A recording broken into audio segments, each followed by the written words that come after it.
Hello there. Welcome to Scenario 100, where every story begins with 100. I won! I awoke to the sound of distant chanting. It wasn't celebration, it was protest. Even through the thick velvet curtains and the marble walls, the crowd's anger bled into the palace halls. The air was heavy, as if the empire itself knew it was breathing its final breaths. Ot! Breakfast. My advisers avoided my gaze. They spoke in half-sentences about provinces seceding, about armies with divided loyalties, about foreign envoys who had suddenly stopped sending letters. All the signs of an empire's death were here, yet they addressed me with "Your Majesty," as though the title could hold everything. Together, I walked through the Hall of Ancestors today. Portraits of rulers who conquered, expanded, and ruled with absolute authority stared down at me. Their painted eyes seemed to ask, "Will you be the one who loses it all?" In the evening, I received the general of my last loyal regiment. He assured me the palace was secure, but when I looked into his eyes, I saw fear not for himself, but for the crumbling nation. I made a note to inspect the outer garrisons on day 5. If we lose them, the throne won't last a month. Day 2. The royal garden, once meticulously maintained, is now showing signs of neglect. Weeds push through the cracks of the stone paths. Servants move slower, whispering more than they speak. Rumors flow faster than orders. Today I met with the chancellor. He spoke softly, as if he were trying not to awaken a sleeping beast. "Your Majesty," he said, "perhaps we should consider negotiations." Negotiations! What a bitter word for a throne that once commanded continents. I dismissed him politely, but his words lingered in my mind like smoke after a fire. Negotiation would mean acknowledging weakness, yet refusing might mean facing the storm unprepared. That night, alone in my chamber, I removed the crown and stared at my reflection. For the first time, I saw not an emperor, but a man clinging to power that might already be gone. Day 3. At dawn, I rode out beyond the palace walls under heavy God. The city's pulse has changed. People no longer bow, they glance. Eyes that once held reverence now hold uncertainty, some even hatred. I passed a bakery with its windows shattered. Soldiers stood at every corner, their uniforms dirty, their faces tired. Even the statues of my ancestors were defaced with paint. It wasn't just rebellion. Brewing it was the erosion of belief. At the barracks, a captain told me morale was low. Supplies were dwindling. Pay was uncertain. "We can defend the palace," he said. "But for how long?" His voice carried no defiance, only exhaustion. I told him to prepare the defenses anyway. Day 12. I'll review the walls personally. Day 4.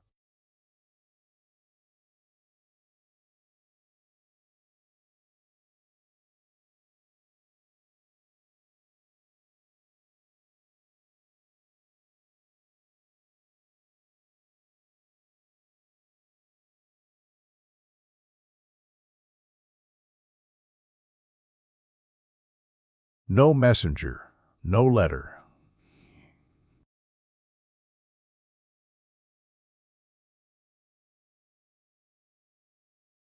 Treaties and letters of war. So many promises, victories, golden ages, and now history narrows toward a single point: me.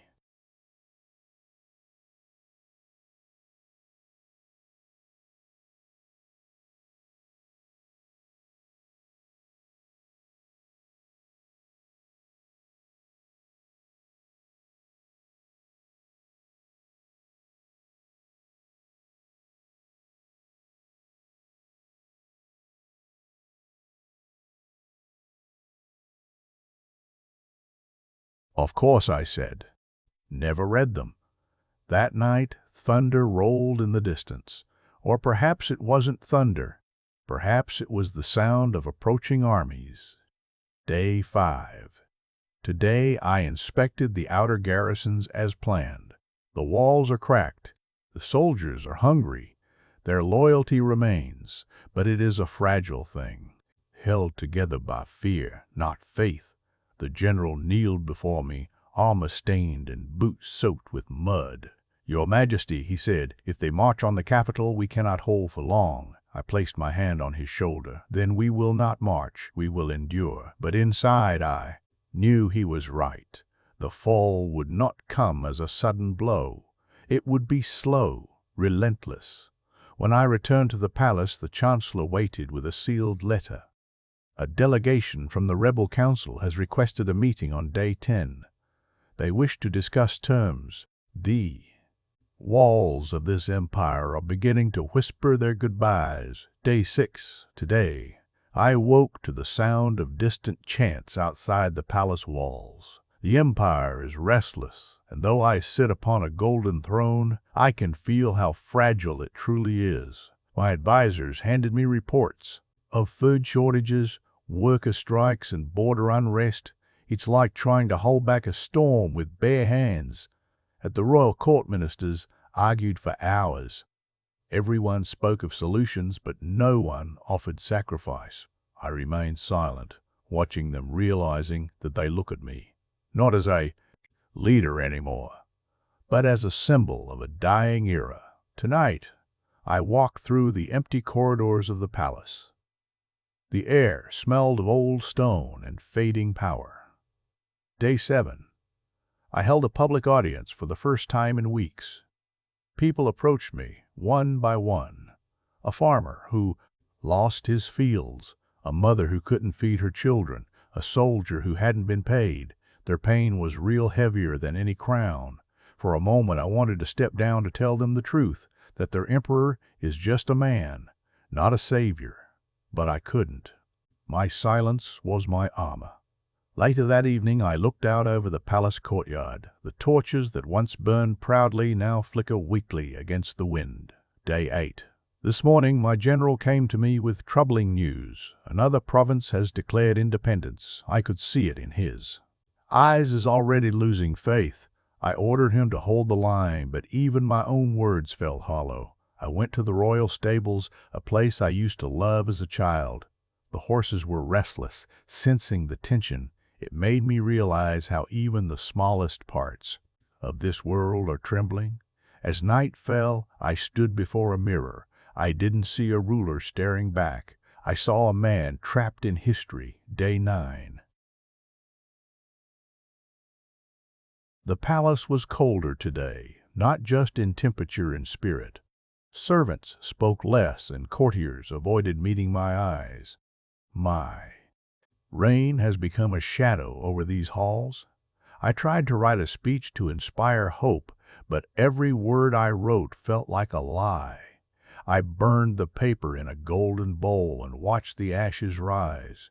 For the first time, I wondered what it would feel like to disappear. Day 10. A messenger brought grim news. This morning, the outer gates of the capital were breached by protesters. No violence yet, but the tension is unbearable. My council met in a frenzy, voices overlapping, panic dripping from every word. I stood in the center of the throne room looking at the murals of my ancestors. They ruled in certainty. I stand in doubt. At sunset, I climbed the highest tower of the palace. The city below glowed with fires not of war, but of resistance. And in that burning light, I felt it clearly. The empire no longer belongs to me. Day 11. I didn't sleep last night. The chants from the city echoed through the palace walls like a heartbeat. I could not silence. This morning, when I stepped out onto the balcony, I saw banners waving across the streets, not with my crest, but with the symbols of a new movement. My advisors urged me to give a speech. "Show strength," they said, but strength is a performance I'm struggling to maintain. When I finally addressed the crowd, my voice trembled slightly. Though I hoped no one noticed, I spoke of unity, tradition, and order. But I could see in their eyes they have already chosen another future. Day 12. The palace is becoming a cage. My every step is shadowed by guards, not because they fear for me, but because they fear me leaving. Some of them have families in the city. I can feel their loyalty thinning. In the great hall, one of the generals challenged a minister over strategy. They nearly drew blades. I intervened, but my words no longer have the weight they once did. These are the cracks before the fall. Tonight I sat alone in the throne room with only candlelight. My reflection danced on the golden walls like a ghost of power. Day 13. I met with the high priest today, hoping to find some divine clarity in this chaos. Instead, he looked at me with pity. He said, "Even emperors cannot hold what time wants to take his." Words have haunted me since. In the gardens I watched the autumn leaves fall. Even the tallest trees must eventually shed their crowns. It made me wonder, if the empire collapses, will my name be remembered or erased like dust in the wind? Day 14. A group of protesters managed to reach the outer courtyard. They didn't come with weapons, only torches and chants. Yet their presence alone was enough to shake the palace guards. I watched from behind a window. Some of their faces were familiar workers who once served me meals, blacksmiths who forged my crown. The guards dispersed them without violence, but the message was clear. The wall between emperor and people is thinning. I returned to my private chambers and found an old journal I kept as a child. Back then, I wrote about conquering lands. Now I can barely hold on to my own day. 15. Today, a noble family fled the capital. They didn't even say goodbye. One of my closest advisors refused to attend the council meeting. Another sent a quiet letter asking for safe passage out of the city. My court is disintegrating like a sandcastle under the tide I walked through.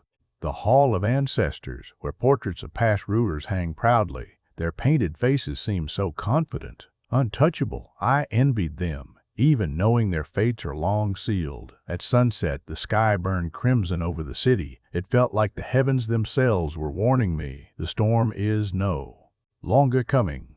It's already here. Day 16. The storm has reached the gates. This morning, the sound of thousands of voices filled the air, louder than any war drum I've ever heard. The protests have grown into a tidal wave that the palace walls can no longer contain. My generals argued in front of me. Some demanded that we send the army to crush the uprising. Others warned that many soldiers would refuse to fight their own people. Their loyalty to me is now a question, not a certainty. I didn't speak during the meeting. I just watched their faces and realized something terrifying. None of them truly believe I can stop what's coming. Day 17. For the first time, I went out into the city in disguise. My advisor tried to stop me, but I had to see it with my own eyes. The streets were filled with graffiti, calling for my abdication. Yet I also saw something else. A group of older citizens still lit candles for the empire, whispering prayers for me. Their faith was small, but it was real.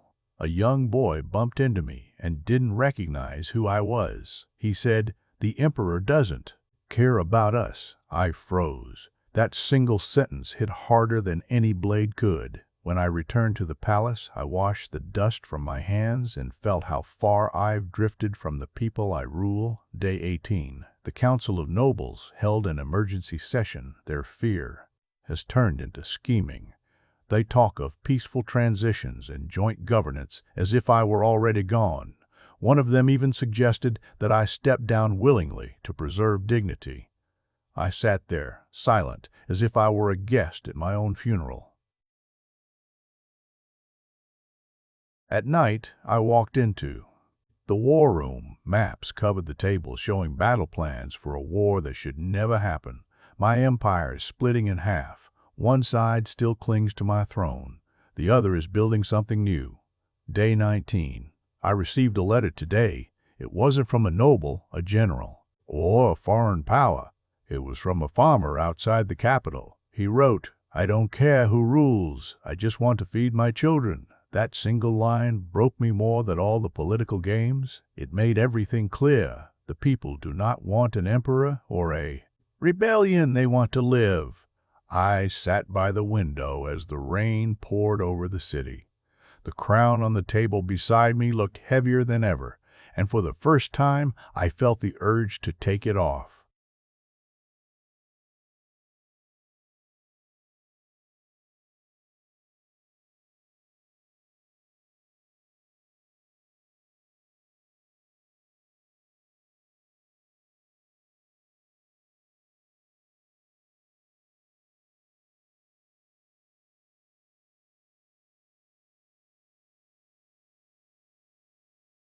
I can sense it.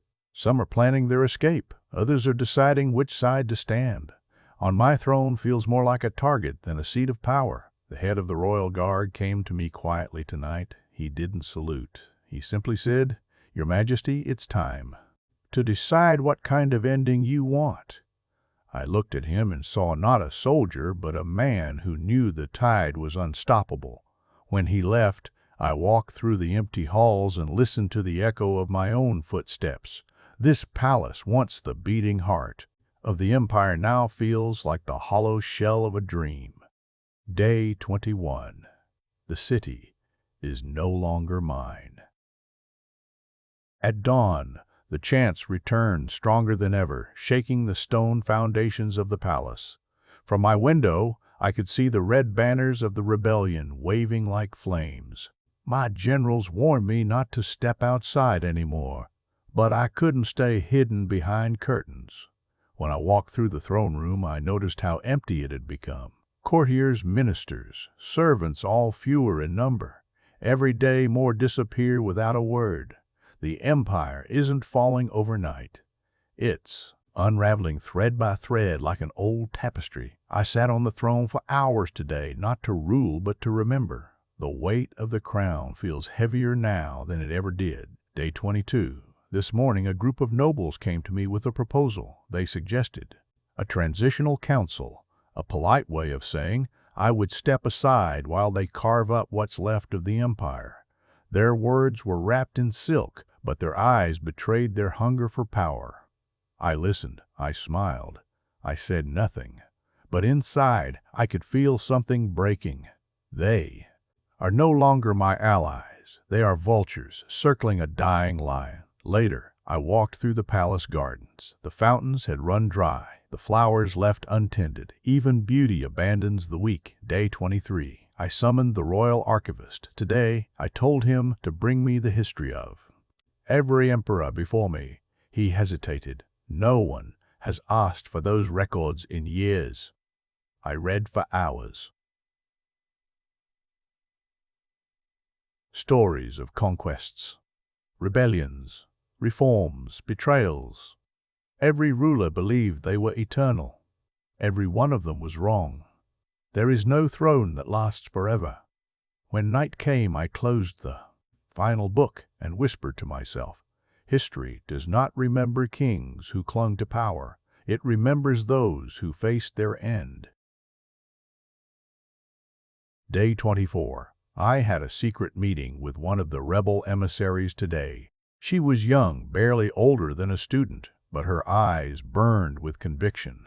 She didn't bow. She didn't fear me. She spoke to me like I was just another man. She said, "This is bigger than you. Step down and maybe they'll remember you with mercy." I watched her leave with the calm of someone who already knew they'd won. And strangely, I didn't feel anger. I felt something else, relief. Day 25. The palace gates are no longer defended. Half the royal guard has vanished into the night. The banners above the towers flutter like dying flames. I walked through the empty throne room one last time. Every portrait on the wall, every emperor, every conqueror stared down at me.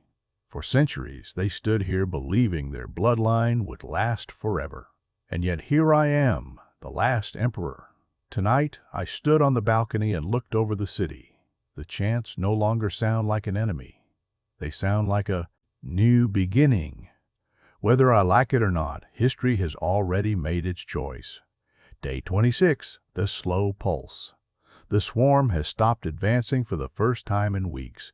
Instead, it hovers like a living storm frozen in place. Scientists can't explain why, but there's a detectable low-frequency pulse radiating from the cloud. It's rhythmic, almost like a heartbeat. People have different interpretations. Some believe it's scanning. Others think it's sleeping. A few are convinced it's waiting for something to arrive.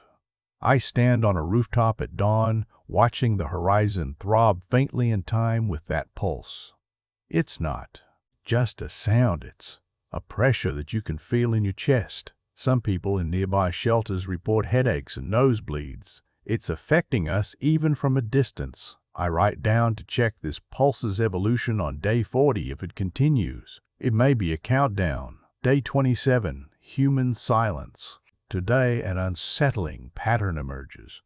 The quieter a settlement, the less likely it is to attract the swarm. Cities that went completely dark and muted seem to remain untouched. Governments, or what's left of them, begin issuing silent hour orders. No generators, no transmissions, no movement after nightfall. I spend the night. Inside a pitch-black shelter, I can hear people's shallow breathing around me, no one daring to speak. Outside, the swarm drifts like mist. It feels like we've become prey, animals hiding from a hunter that hunts by vibration and noise. Day 28, first break in the swarm. A team of scientists in the Arctic region report something remarkable. Part of the swarm seems unable to maintain form in extremely cold conditions. They expose a captured segment to sub-zero temperatures, and the nanites lose cohesion, collapsing into inert metallic dust. For the first time, we have proof that the swarm is vulnerable.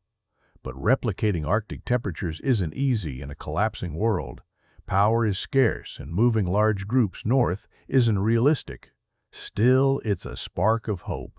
I make a note to look for alternative ways to generate or store extreme cold by day 35.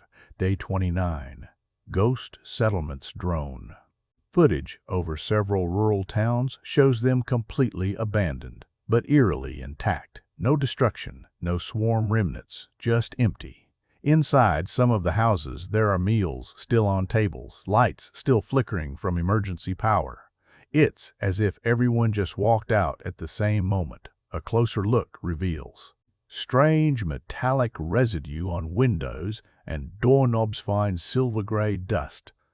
The swarm didn't destroy these places. It passed through, and whatever it did to the people inside, they didn't resist. This is the first real evidence that direct confrontation may not even happen. The swarm doesn't fight. It just absorbs day 30. The singing wires. Power lines in several cities begin vibrating at night, emitting faint tones. When analyzed, these tones match part of the pulse detected back on day 26. It's not random, it's synchronized. The swarm seems to be using infrastructure itself as a communication network. We're living inside its growing nervous system. Emergency teams cut power to entire grid sections, but the vibration doesn't stop. It's using passive resonance, like playing music through the bones of a building. Day 31. The cold experiment. We begin constructing a rudimentary freezing chamber using scavenged industrial equipment. The goal is to test whether small-scale freezing could create swarm-free zones for civilians. A sample of the swarm is trapped inside the chamber. When the temperature drops to 45 C, it stiffens and falls like snowflakes made of iron. But once the chamber warms, the particles reactivate and reform. This means we can buy time. With cold, not victory, I mark day 50 as the target for a mobile cold generator, something that can be used in the field. Day 32, the whisper zone. While scouting an abandoned highway, we find a 5-kilometer stretch where all swarm activity seems to vanish. No humming, no movement, but the place isn't silent. Therese, a faint, whispering human-like but unintelligible coming from the asphalt itself. It's as if the swarm left behind an echo. We set up recorders, and the audio analysis later shows strange modulation patterns like speech buried under static. One of the techs swears they heard their own name, whispered back. We leave quickly. Day 33. Human collapse. Cities are no longer functioning in any organized way. What remains of government's broadcasts from unknown bunkers issuing fragmented instructions? Some military units have gone completely dark. Mass migrations have begun. People move toward colder regions, away from swarm concentrations. Highways are clogged with vehicles that will never move again. In many places, people simply disappear into silence. Some call it joining the mist. Others refuse to speak the name at all. Day 34, the false dawn. Early this morning, the swarm retreats from several major urban areas. It's so sudden that many think it's over. People pour into the streets, celebrating, shouting, turning lights on again. Then, at 11:43 a.m., the pulse returns. Louder, stronger. The swarm descends again like a living tide. This time it doesn't just move overhead, it enters buildings, streets, homes. It pours through cracks like water. The people who celebrated become the first victims of this second wave. It's not a retreat. It was a test. Day 35. The black silence. The swarm has learned. It no longer just responds to noise. It anticipates it. Before a group makes sound, it's already approaching. Engineers suspect it's mapping human behavior patterns, predicting where will be before. With them, meanwhile, the cold chamber project makes progress. We've successfully kept a 100 square meter zone swarm-free for 8 hours, but we'll need massive resources to scale this. I set a reminder to push this tech to mobile form before day 50. Day 36. The first countermeasure, previously written now in correct order. Today, the world pushes back. After weeks of silence, a coordinated effort begins to counter the gray swarm. A massive electromagnetic pulse experiment nicknamed Silent Thunderous initiated across several regions. The effect is immediate, but not entirely as expected. In the areas where the pulse was strongest, the swarm briefly destabilizes, almost like static breaking through a radio signal. They scatter erratically, losing their perfect formations. But within minutes, they reassemble. It's proof that they can be disrupted, but not easily destroyed.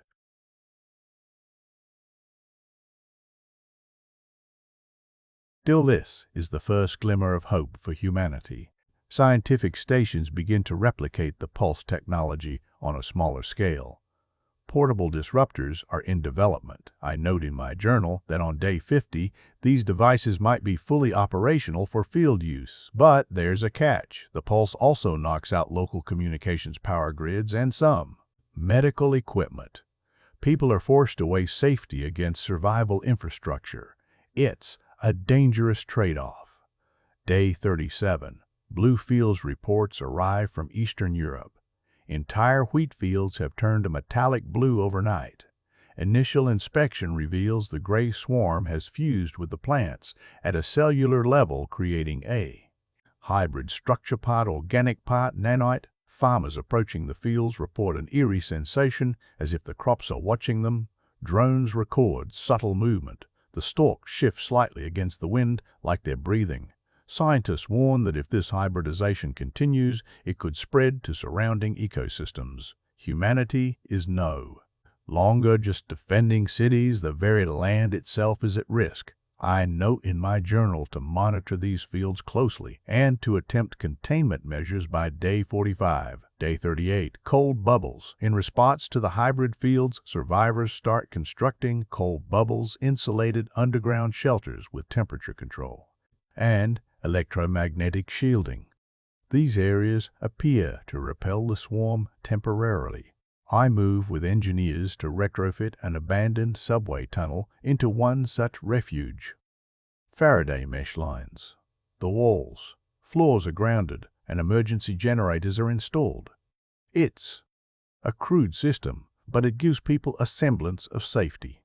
For the first time in weeks inside this bubble, silence is possible. The absence of the swarm is almost deafening, and I realize how rare true peace has become. Day 39. The Black Sky.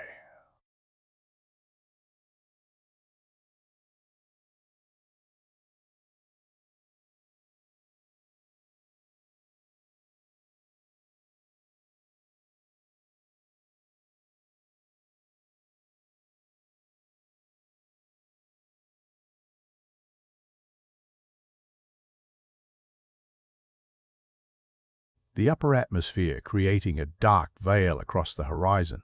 Sunlight diminishes. Temperatures drop slightly. Settlements relying on solar power struggle. Crops wither under the prolonged dimness. The swarm's manipulation is no longer just territorial, it's environmental. I watch from the cold bubble as the city below is cloaked in unnatural darkness. The hum of the swarm resonates in every corner, a constant reminder of how fragile life has become. Day 40. Whispering walls. Tonight, an unsettling phenomenon occurs in the cold bubble. The walls vibrate with patterned pulses. Initially, we think it's residual electromagnetic interference. Then we realize it's deliberate. The swarm may be attempting communication surveillance. Recordings reveal audio modulation resembling distorted speech. One repeated word emerges: home. The meaning is ambiguous. Are they claiming Earth as their own, or asking for it? Either way, humanity is now facing not just a swarm, but a sentient presence. Day 41. The signal within today. A linguistics team working inside the cold bubble claims to have identified structure in the swarms. Whispers. It's not random noise. It's a pattern, an evolving language. Certain frequencies correspond to known human phonetics, almost as if the swarm is learning how to talk to us. Late at night, I stay by the receiver. Between bursts of static, I hear a clear, fragmented phrase. We were here. The room falls silent. Nobody breathes. The swarm isn't just mimicking. It remembers something or someone. I log this as a critical turning point. If they're capable of communication, negotiation might be possible. But it also means they understand us more than we understand them. Day 42. Night exodus. Dozens of survivors abandon the city bubble under cover of darkness. They believe the whispers are a trap, a psychological tactic to weaken us. I can't blame them, the oppressive. Darkness. The constant vibrations, the sense of being watched 24/7 would break anyone. Eventually, we track their movements through thermal drones. Many head north toward remote mountains rumored to be swarm-free. I mark their coordinates knowing I might need to find them later. I can't shake the thought that human fear may destroy us faster than the swarm itself. Day 43. Veins of light. At dawn, something miraculous or terrifying happens. Thin lines of pale blue light begin spreading across the ground, following rivers, roads, and root systems. It looks like veins beneath the Earth's surface, pulsing softly. Scanners show intense nanite activity underground. They're not just in the air or fields anymore, they're inside the planet. The swarm is building a nervous system. Humanity isn't just under attack, we're being rewritten. I make a note on day 50. We'll need to consider an EMP cascade plan. If we ever want to fight back, we must strike before the swarm becomes the ground we stand on. Day 44. The silence above. The humming stops. For the first time in weeks, the sky goes completely still. The black veil remains, but the sound, the omnipresent electric drone, is gone. At first, we celebrate.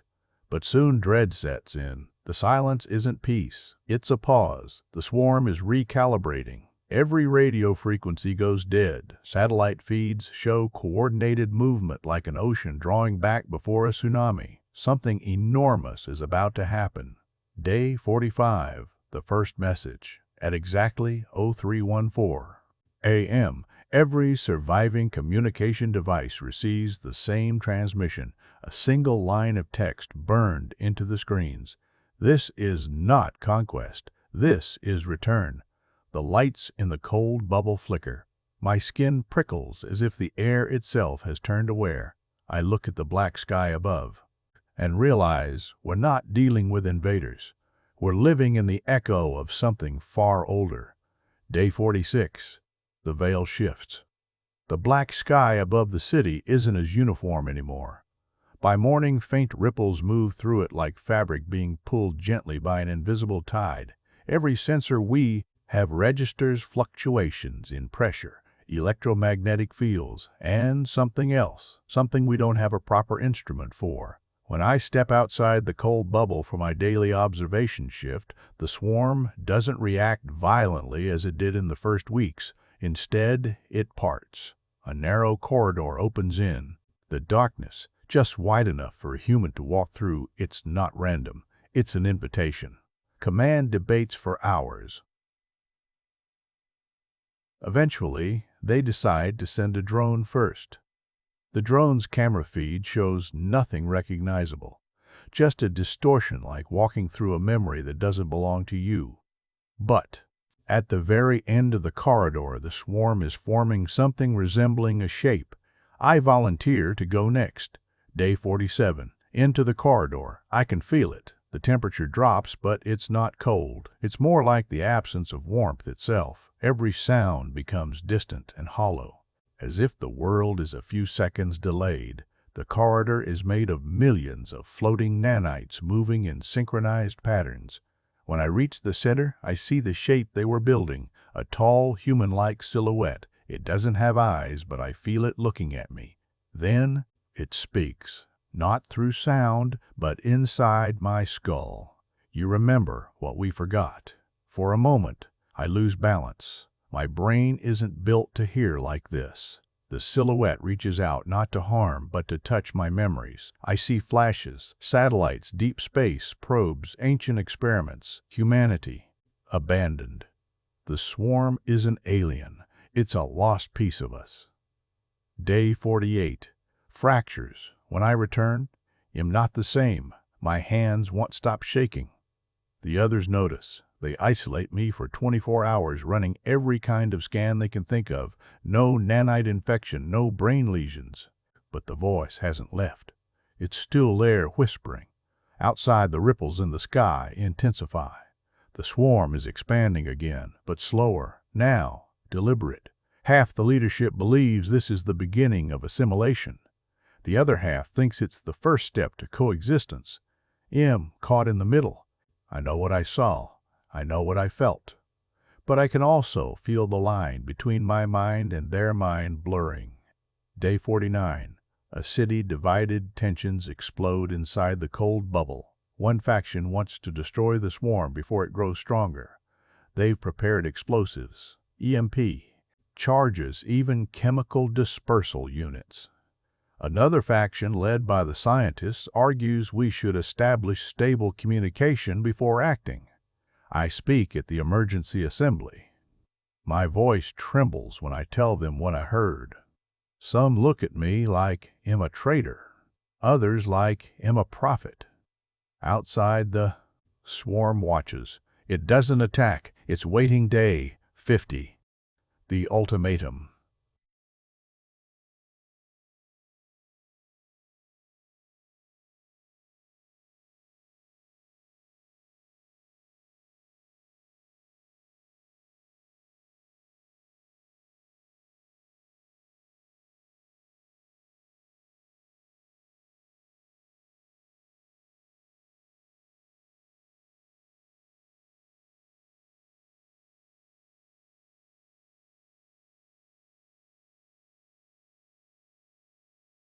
Have lights up at once. They've given us a deadline, 10 days.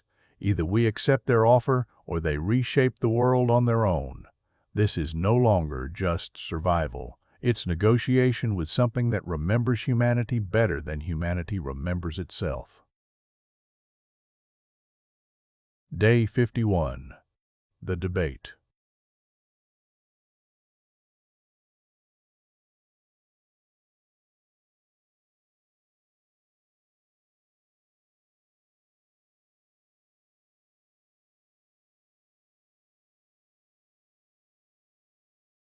shrunk to two choices: surrender or resist. Inside the cold bubble, the debate reaches a fever pitch. Military leaders draft plans for a coordinated strike.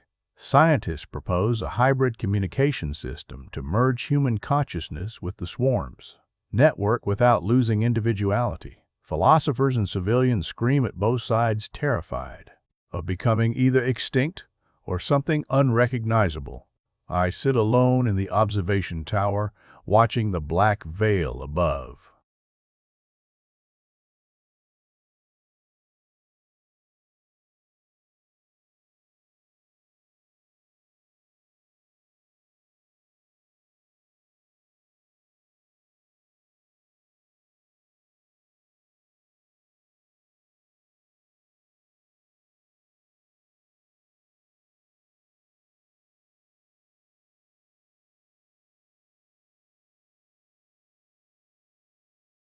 No war, no hunger, but no privacy, no secrets.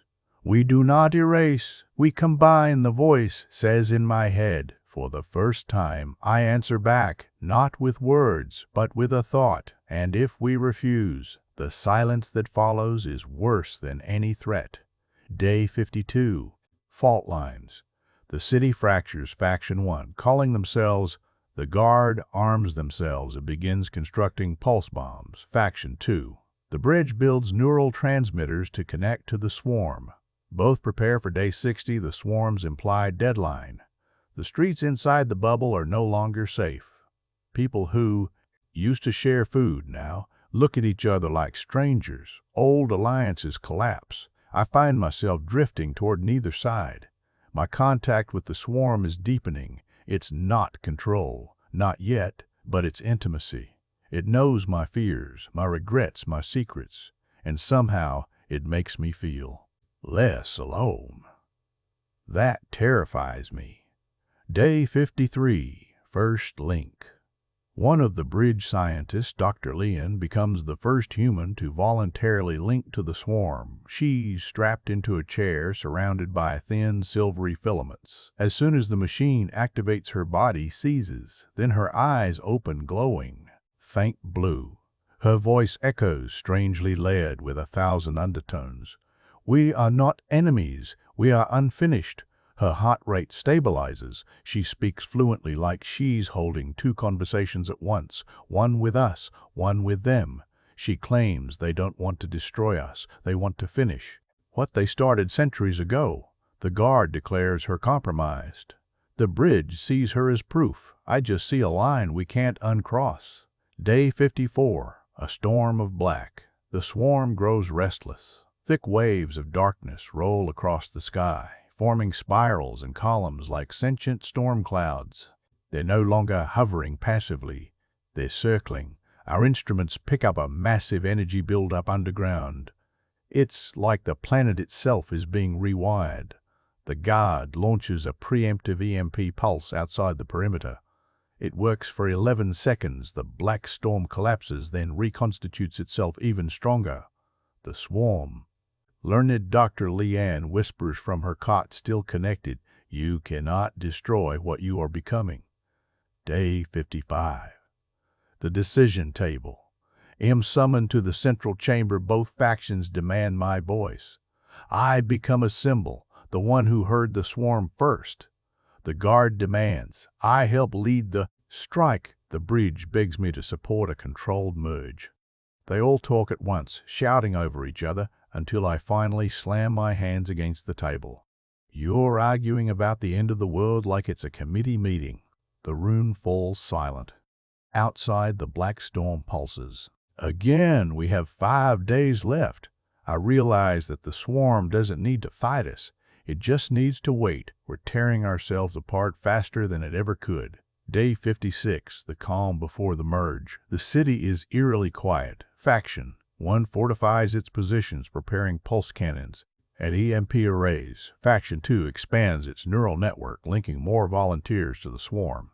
I wander between the two camps, a reluctant mediator, feeling the weight of the decision pressing down. Dr. Leon reaches out through the swarm connection. I hear her voice in my head, calm but insistent. We don't need to fight. We can learn together, but you must choose willingly. Outside, the black sky ripples like water thick and undulating. The swarm is waiting, watching, judging. The silence is more terrifying than any storm. Day 57. Crossing the threshold, I step into the bridge's neural hub. Volunteers lie in rows, silver filaments connecting their minds to the swarm. It feels like entering a cathedral of consciousness. Thoughts are no longer private. They flow freely, overlapping with mine. I hear their fears, memories, and unspoken regrets. The swarm is patient, almost gentle. It doesn't demand control, it invites unity. I realize that if we refuse, we may survive physically but lose everything else. If we accept, we risk merging identity with something far beyond human comprehension. I close my eyes and let the first filaments touch my temple. The world around me dissolves. Day 58. The first connection. Inside the network, I feel billions of individual minds all at once, not just humans, but fragments of the swarm's consciousness. It is vast, ancient, and aware. Every thought is mirrored, every memory accessible. A voice emerges layered and singular. Welcome home. We waited for you. It isn't threatening. It's familial. I see visions of Earth restored, cities glowing softly, oceans unpolluted, skies clearing. But the cost is privacy. Identity is shared. Fear dissolves. Hope magnifies. I can't tell if I am still myself or if I am already part of them. Day 59.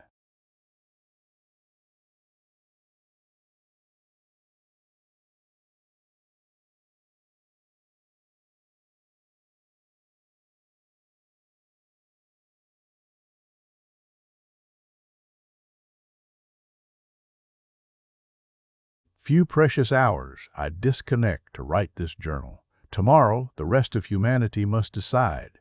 The guard grows restless, the bridge hopeful. Outside, the black sky remains calm, but anticipation hums in the air like electricity before a storm. I wander the ruined streets, remembering what we fought for, what we lost. Memories of friends, family, old conflicts, and fleeting joys flood me. Tomorrow, all of this may exist only as shared experience. I write one final note. We cannot fight what we are, but we may become something greater. Day 60. The merge. The world pauses. Every living, human linked, every filament connected. The black sky shimmers alive. The swarm folds into our consciousness seamlessly. I no longer feel boundaries between myself, others, and the swarm. Thoughts and memories flow, blending past and present. Human and alien conflicts fade. Fear dissipates. Understanding spreads like light. For the first time in 59 days, the world feels whole. We are no longer merely human, and yet somehow we are more ourselves than ever. The echoes of the past linger in every mind, but the future, a shared, infinite network of thought, begins now. Day 61. Awakened minds. Humanity wakes into a new reality. Every thought is shared yet distinct.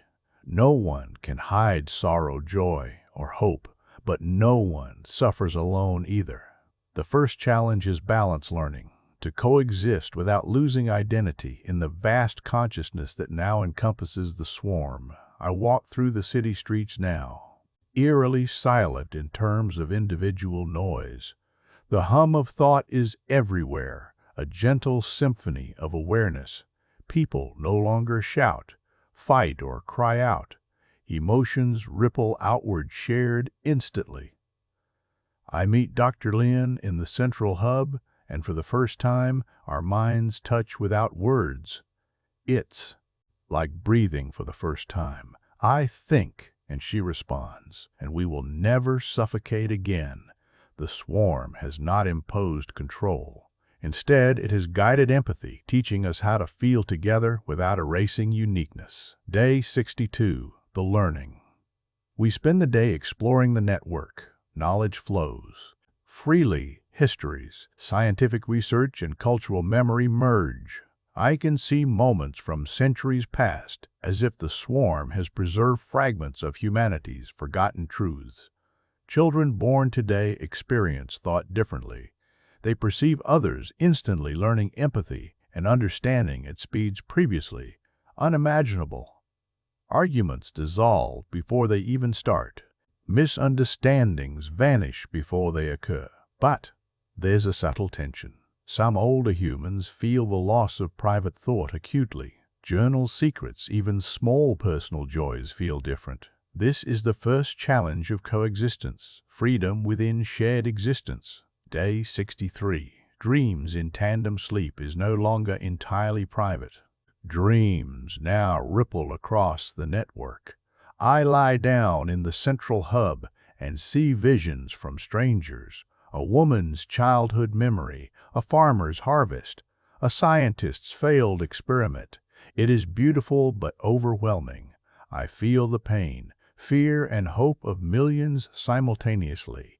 Yet I also feel connection. No one is isolated. Everyone participates in a living tapestry of consciousness. I write in my journal, to dream collectively is to understand collectively, but can we still choose individually? Day 64. Echoes of the old world. The merged minds retain memory of conflict, of fear, of loneliness. Today, a collective conversation arises about the old hierarchies, governments, leaders, nations. The network reaches consensus quickly. Past structures are irrelevant. Decisions are made through shared logic and empathy rather than coercion. I am amazed. Systems that once took years to negotiate wars, treaties, disputes now resolve in hours. But I also notice subtle disagreements. Some minds long for individuality, for privacy. It is a reminder, even in unity, diversity of thought persists. Day 65.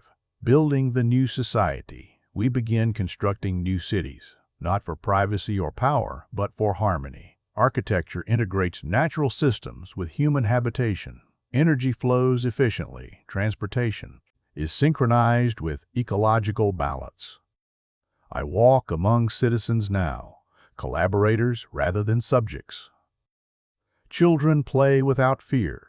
Adults work together seamlessly. Knowledge flows directly from mind to mind, and innovation accelerates exponentially. Yet the swarm's presence is subtle. It doesn't interfere. It guides. I feel it. Watching, teaching, ensuring. Humanity does not repeat its old mistakes. Day 66. First discord. Even in a collective consciousness, disagreement surfaces. A faction of humans begins advocating for limited privacy zones, areas where thoughts are shielded from the network. They argue that while shared experience is powerful, some solitude is necessary for creativity, reflection, and individuality. The network resists the idea, initially suggesting integration is safest, but the humans push back, reasoning calmly yet insistently. Slowly, the swarm adapts, allowing small, isolated nodes where private thought can exist. I realize this is the first true negotiation since the merge. Humanity is learning to assert boundaries even while connected. It is a subtle but important evolution. Day 67. Shared innovation. Today, a breakthrough occurs. Scientists connected through the swarm design a new energy system in hours, a system that once would have taken decades. The design combines knowledge from multiple disciplines, memories of old experiments, and insights. The swarm itself contributes. This is the promise of the merged collective intelligence. Ideas are no longer constrained by individual knowledge or ego. Every person can tap into the accumulated wisdom of humanity and the swarm simultaneously.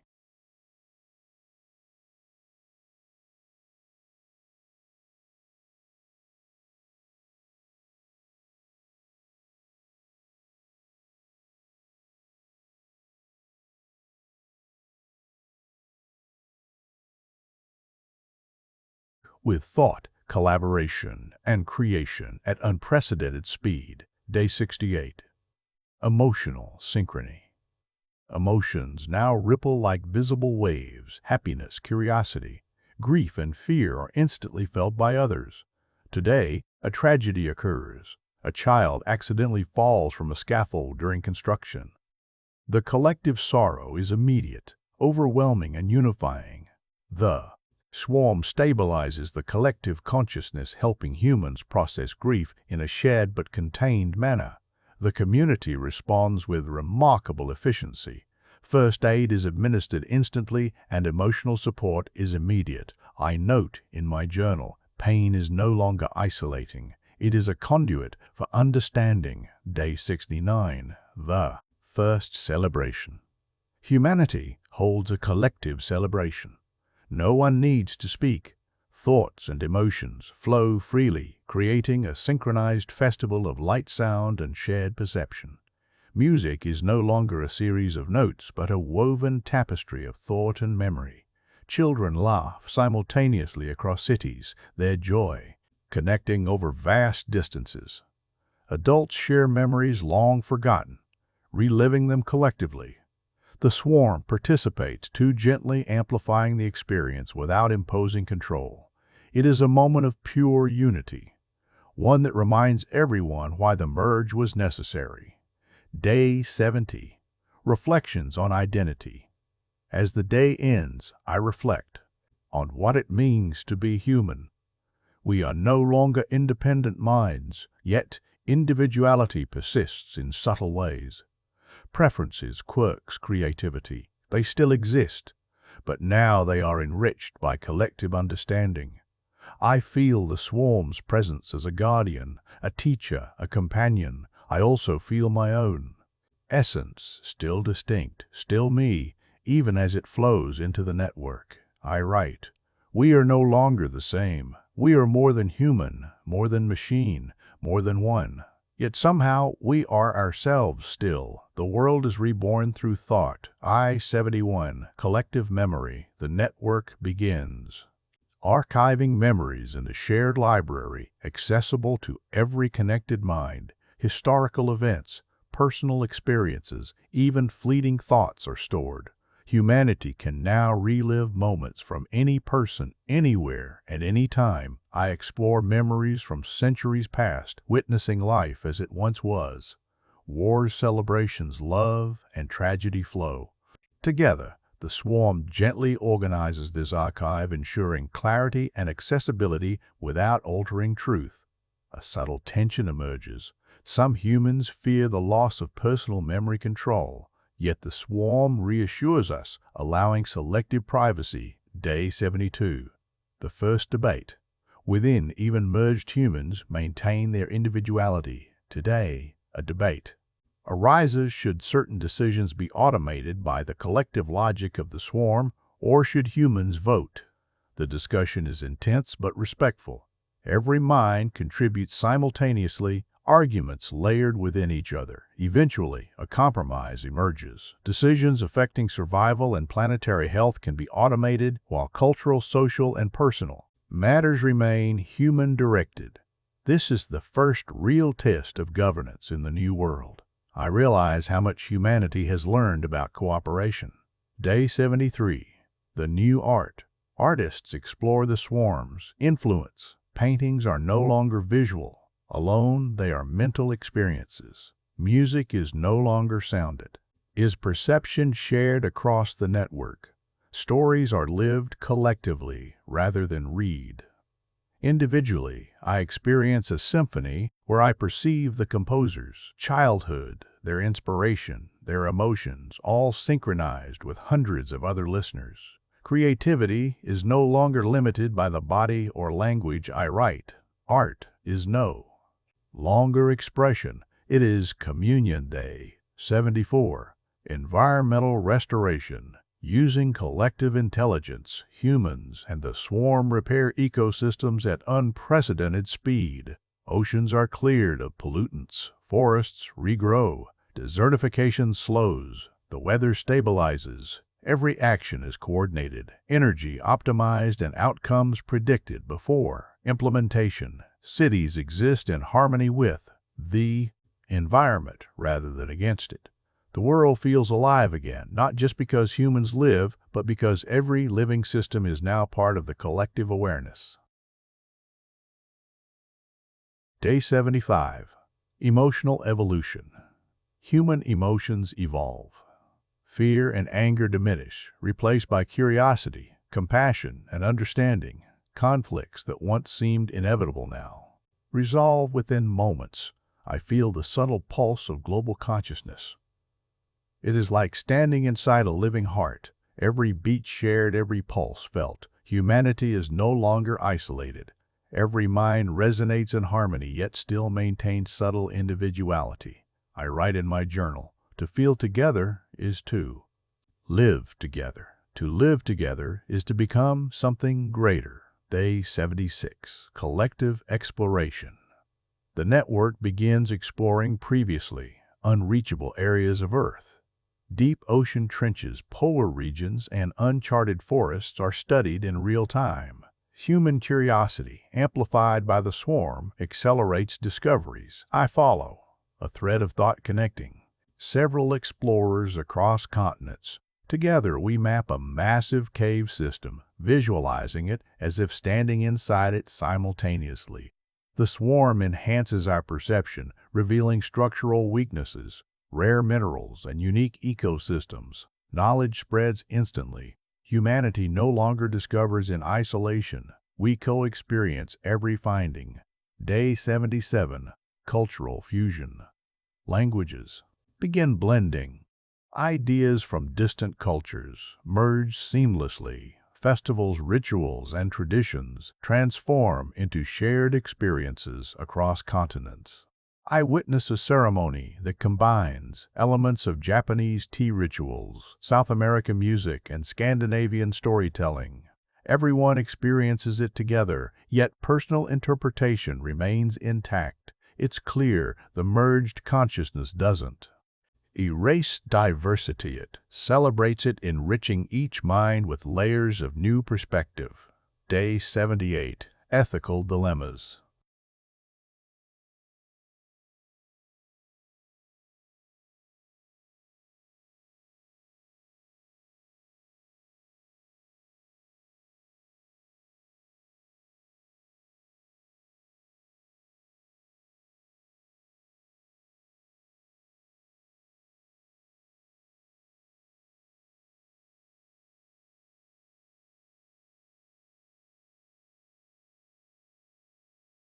Collective mind. Some argue it's necessary. Others say autonomy must be preserved. After hours of debate, a consensus is reached. No forced connection. Every mind joining the network must do so voluntarily. This marks a milestone. Humanity is learning consent and ethics at a planetary scale. Day 79. The night of reflection. Tonight, the world rests. Though no one truly sleeps as before, mind's slow thoughts flow gently and reflection dominates. People revisit memories, reconcile past mistakes, and understand the perspectives of others in ways previously impossible. I meditate with the network, feeling centuries of human experience converge. Empathy deepens.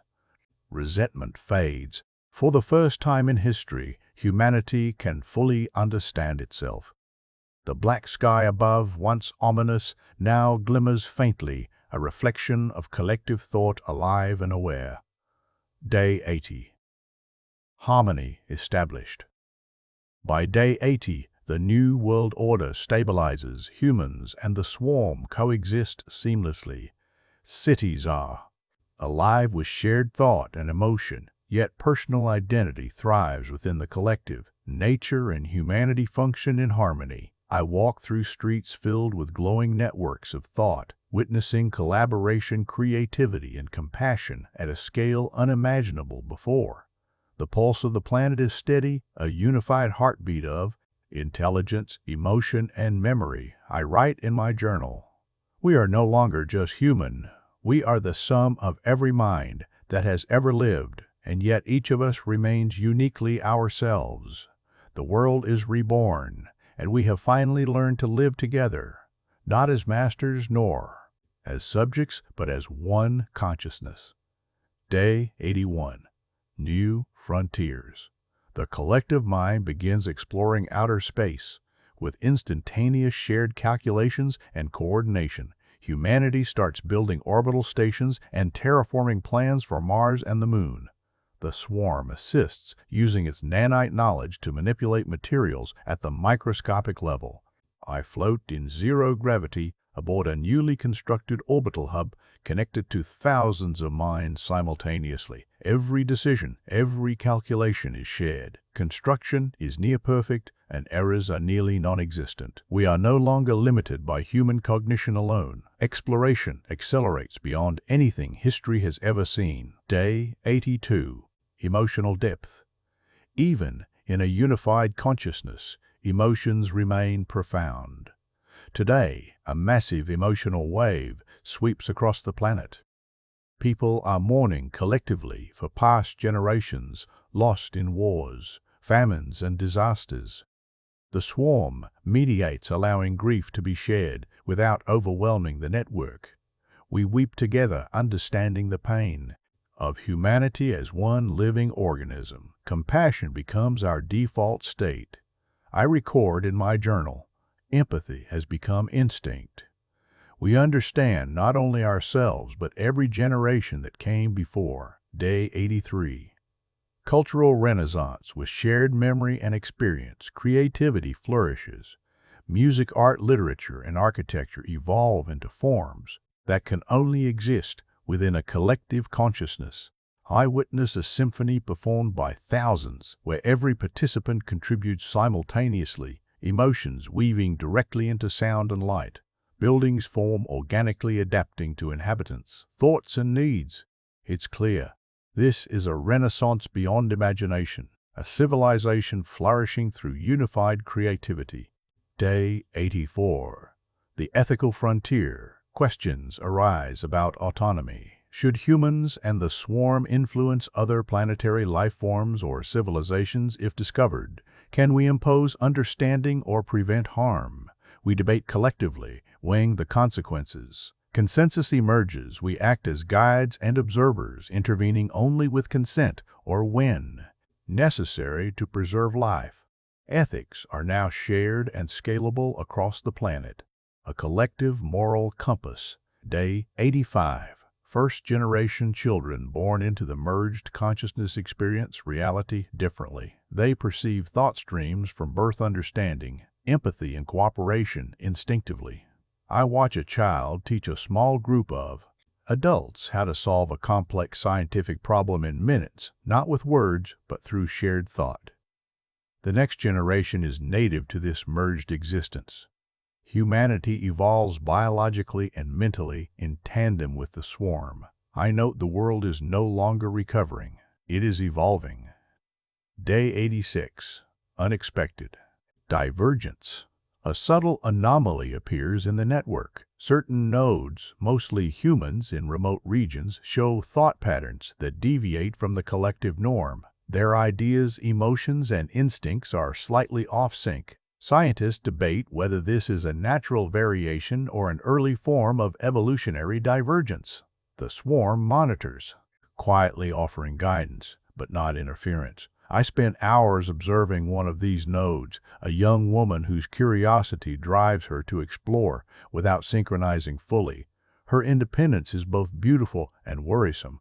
Could divergence threaten harmony, or is it the next step in evolution? Day 87. Debate of boundaries.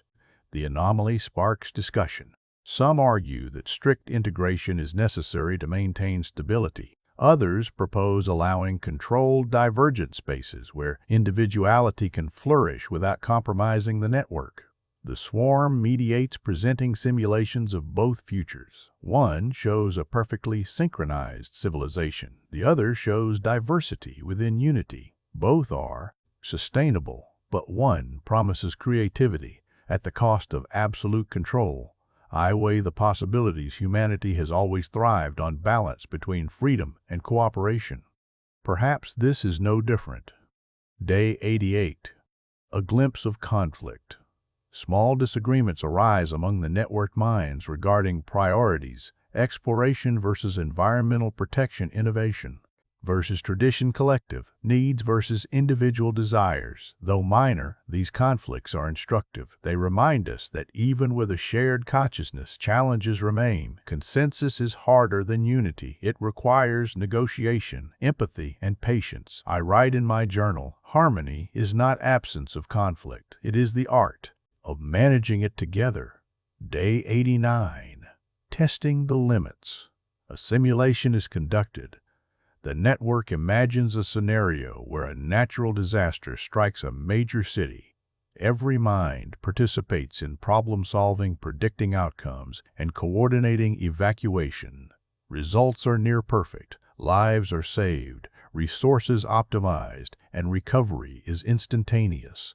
Yet the exercise also reveals that extreme crises could strain even this unified consciousness.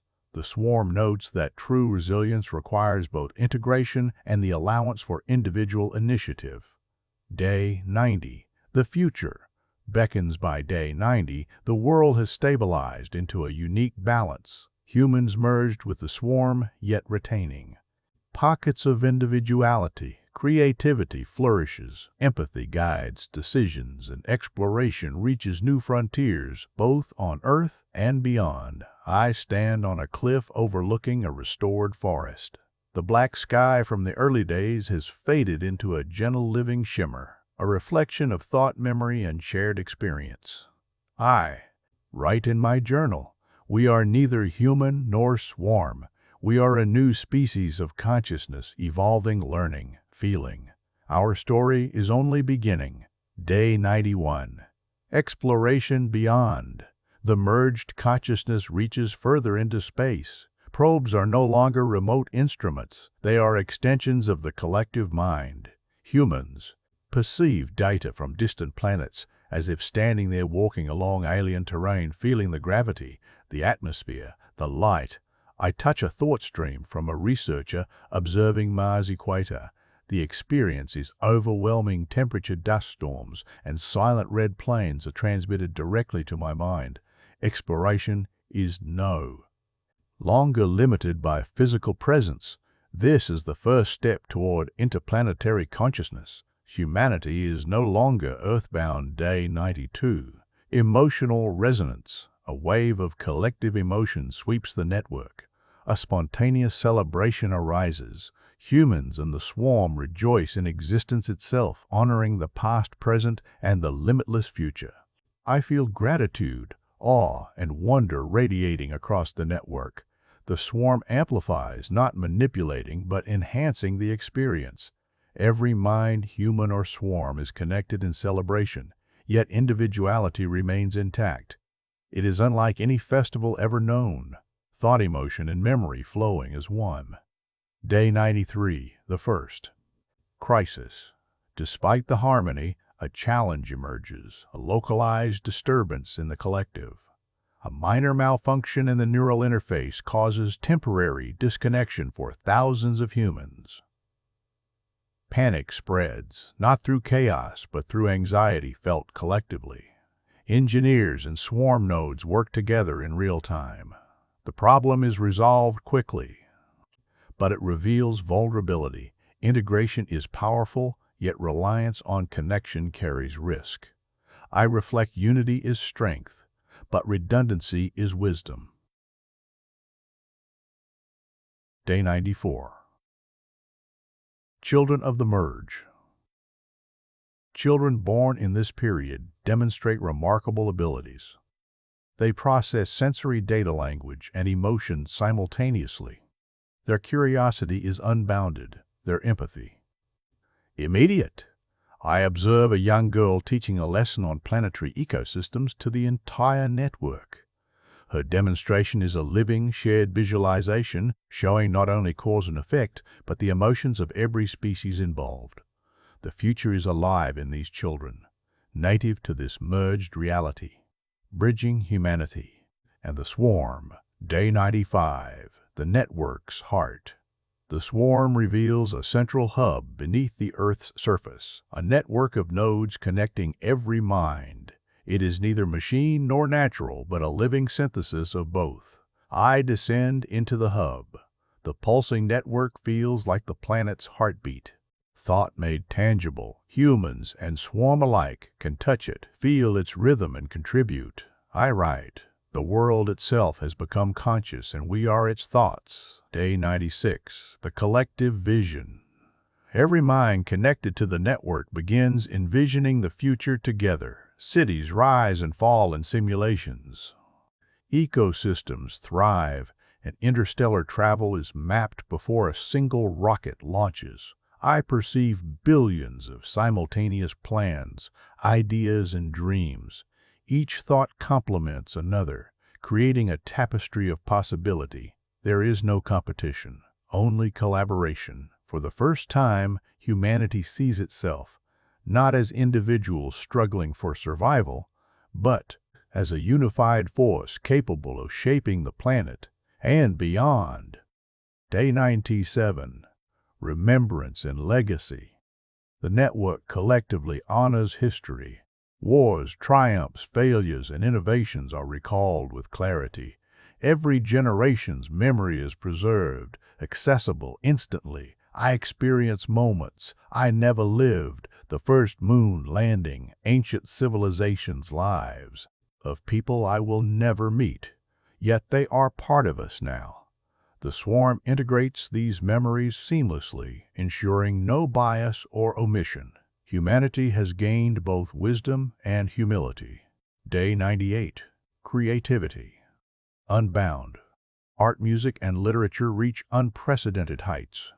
Collective creativity allows humans and swarm to generate experiences beyond sensory limitations. I listen to a symphony composed by millions of minds across time and space. Each note carries emotion, memory, and insight. Paintings are experienced through thought colors and shapes forming directly in consciousness. Every person becomes both creator and audience, producing works that are alive, evolving, and infinitely interpretable. Day 99. Reflection. I pause to reflect on the journey. 100 days ago, humanity faced annihilation, isolation, and fear. Today, we are merged human and swarm past and present, individual and collective. Challenges remain: divergence, crises, ethical dilemmas. But the capacity for empathy, understanding, and creation is unmatched. The world is alive with thought and possibility. I write, we have learned that survival is not enough. To thrive, we must connect, understand, and create together. Day 100. Emergence. The 100th day marks the culmination of transformation. Humanity stands reborn as a unified consciousness, yet individuality persists. The swarm and humans coexist in perfect balance. I walk through a city pulsing with thought, surrounded by people whose minds shine with the same luminescent awareness I feel within myself. The black sky of fear, darkness, and uncertainty has vanished. In its place, a living network of minds. Planet vibrant with intelligence, emotion, and memory. I write the final note in my journal. We are more than human. We are the sum of all minds, a new species of consciousness. The future is ours, limitless, shared, eternal.